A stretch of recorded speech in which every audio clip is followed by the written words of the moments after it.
My name is David Barton. I was born in 1920 and grew up in Troy, New York. I always wanted to be a doctor, and my education was slanted that way.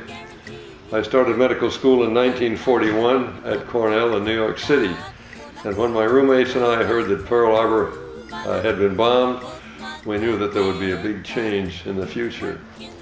Since we were in the medical field and still in school, we were not drafted until 1943. At that time, the whole class was inducted into the Army. We were issued the usual olive drab uniforms and went off to Fort Dix for a few weeks of training. We were in the ASTP, which stands for the Armed Forces Training Program. New York City at that time was a pleasant place to be and to live, with most all healthy young folks in uniform.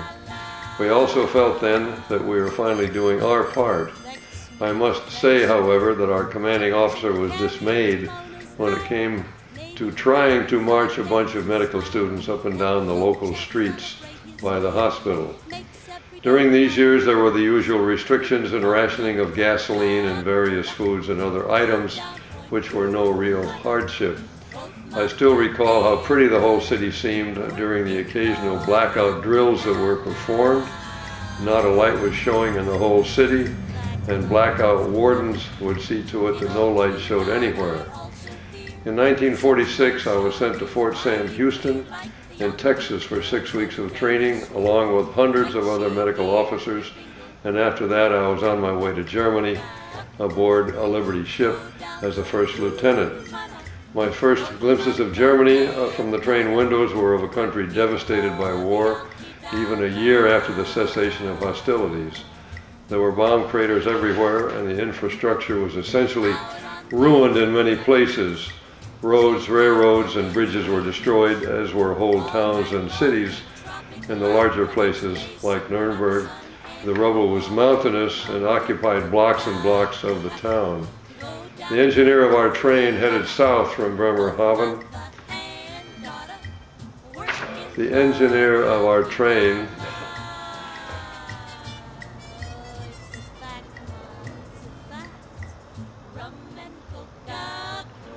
which was headed south for Bremerhaven, was totally lost due to the patchwork of tracks, and he stopped in a small town to ask where he was. I was stationed in the town of Bamberg in West Germany.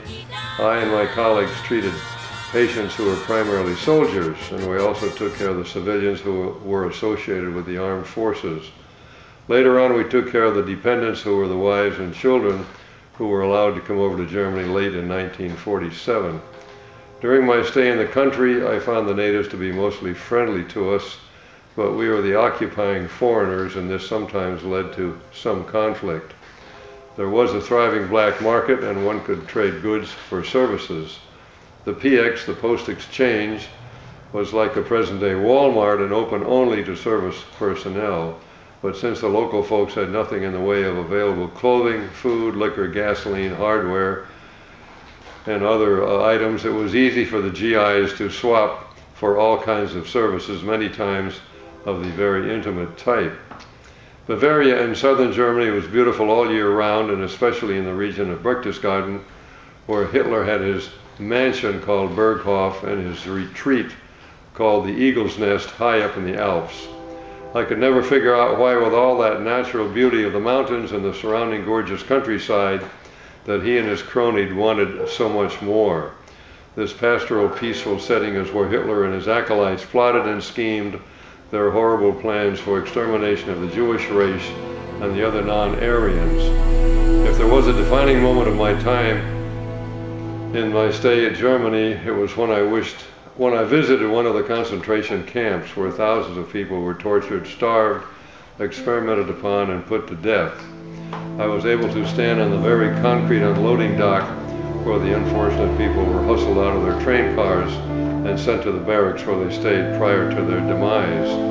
I was also able to see and go through these miserable accommodations and saw the guard towers and the barbed wire fencing as well. The trip into the so-called showers where the prisoners were gassed was enough to make me nearly physically ill, as was the walk through the furnace rooms where the bodies were burned by the hundreds of thousands.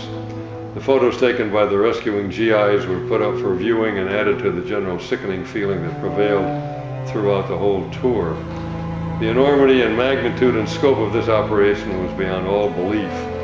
All in all, my general feeling about our tour in Germany was upbeat and that we were helping the people and the country get back on its feet, but it was greatly overshadowed by the visit to that terrible place.